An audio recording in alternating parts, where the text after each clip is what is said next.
والحج والصوم رمضان আল্লাহ তাআলা এই হজ্জের 5টি স্তম্ভ রেখেছেন। 1 নম্বর স্তম্ভ কি? আল্লাহ তাআলাকে এক বলে কি করা স্বীকৃতি দেওয়া, যে আল্লাহ তাআলাকে এক বলে স্বীকৃতি দেওয়া লাগবে তুমি যেভাবেই থাকো না কেন। আর আল্লাহ তাআলাকে যে এক বলে স্বীকৃতি দিবে, স্বীকৃতি দেওয়ার সাথে সাথে আল্লাহ তাআলা তার ঈমানটা কবুল করবেন। আর আল্লাহ তাআলাকে যে এক বলে স্বীকৃতি দিবে না, তার ঈমান থাকবে না, সেই যে ইবাদতই করুক না কেন আল্লাহ তাআলার কাছে কোনো ইবাদত ঈমান ছাড়া গ্রহণযোগ্য হবে না। বলেন ঠিক কি না? ঈমান ছাড়া আল্লাহ তাআলার কাছে কোনো ইবাদত গ্রহণযোগ্য হবে না। আপনি যদি গার্মেন্টসে যান, কাজ না করে যদি বেতন চান, আপনাকে কি বেতন দিবে? বেতন দিবে না।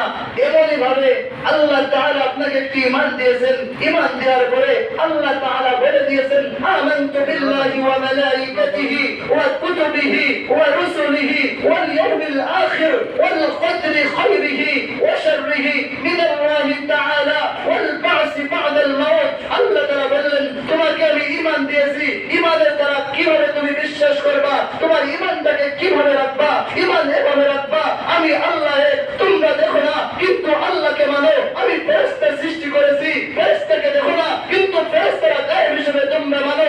আমি পূর্বে নবী বানিয়েছি, তোমরা নবীকে দেখো নাই কিন্তু তোমরা গায়েব ভাবে নবীকে মানো। আমি আল্লাহ সৃষ্টি করেছি, তোমরা এবার যেরকম ভাবো আল্লাহ তোমাদেরকে মৃত্যু দিবেন, মৃত্যুর পরে আবার তোমাদেরকে জীবিত করবেন, জীবিত করার পরে তোমাদেরকে কাজ করাই দাঁড় করাইবেন। যার যারা আমল অনুযায়ী আল্লাহ তাআলা তোমাদেরকে প্রতিফল দিবেন আল্লাহ তাআলার ভাবে। এভাবে যারা ঈমান রাখবে আল্লাহ তাআলা তাদের ঈমান কবুল করবেন। আর এই ঈমান যারা নিয়ে রাখবে আর ঈমানের সাথে যারা চলবে আর ঈমান নিয়ে যারা পথ গমন করতে থাকবে, তখন তাদের অবস্থা এমন হবে বাতিলের কোনো কথা তাদের কানে আসবে না, ইসলাম বিরোধী কোনো কথা তাদের কানে আসবে না, ইসলাম নিয়ে ষড়যন্ত্র করবে তারা কথা কানে দিবে না।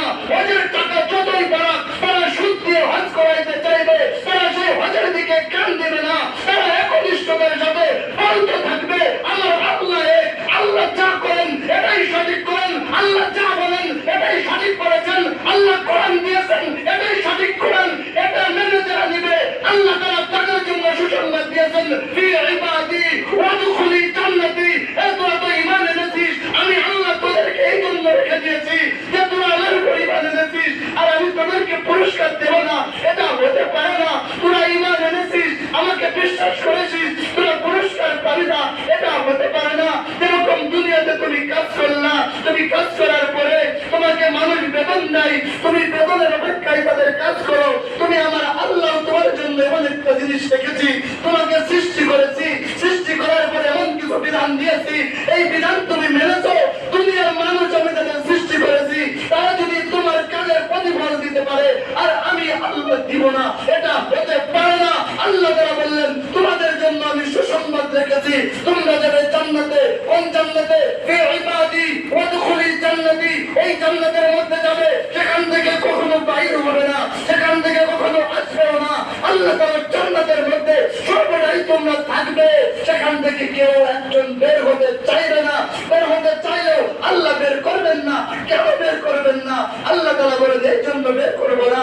আরে সারাটা জিন্দেগি, সারাটা জীবন তোরা আমার ইবাদত করলি, সারাটা জিন্দেগি আমার পথে তোরা ব্যয় করলি আর আমি তোদেরকে জান্নাত দেব না, এটা হতে পারে না।